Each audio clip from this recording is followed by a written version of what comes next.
দেশে নিরাপত্তা কোথায়? দিনের আলোতে মানুষের সামনে অস্ত্রের ভয় দেখিয়ে লুট করে নেওয়া হচ্ছে মানুষের মূল্যবান জিনিসপত্র। তাদের জানমালের নিরাপত্তা কে দিবে? এমনই নানা প্রশ্ন এখন সাধারণ মানুষের মনে। সম্প্রতি রাজধানীর দক্ষিণখানের ফায়দাবাদে প্রকাশ্য দিবালোকে দেশীয় অস্ত্রের ভয় দেখিয়ে এক নারীর মোবাইল ফোন ছিনিয়ে নেওয়ার অভিযোগ উঠেছে। পুরো ঘটনাটি ধরা পড়েছে এলাকার একটি সিসিটিভি ক্যামেরায়। সিসিটিভিতে দেখা যায় এক নারীকে অস্ত্রের ভয় দেখিয়ে তার কাছ থেকে মোবাইল ফোন ছিনিয়ে নেওয়া হচ্ছে।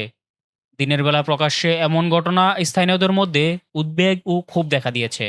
স্থানীয়দের অভিযোগ, মানুষের চলাচলপূর্ণ এলাকায় এভাবে অস্ত্রের ভয় দেখিয়ে ছিনতাইয়ের ঘটনা সাধারণ মানুষের মনে নিরাপত্তা নিয়ে নতুন করে প্রশ্ন তৈরি করেছে। তাদের দাবি, সিসিটিভি ফুটেজ বিশ্লেষণ করে জড়িতদের দ্রুত শনাক্ত করতে হবে। পাশাপাশি তাদের আইনের আওতায় এনে দৃষ্টান্তমূলক শাস্তি নিশ্চিত করার কথাও জানিয়েছেন স্থানীয়রা।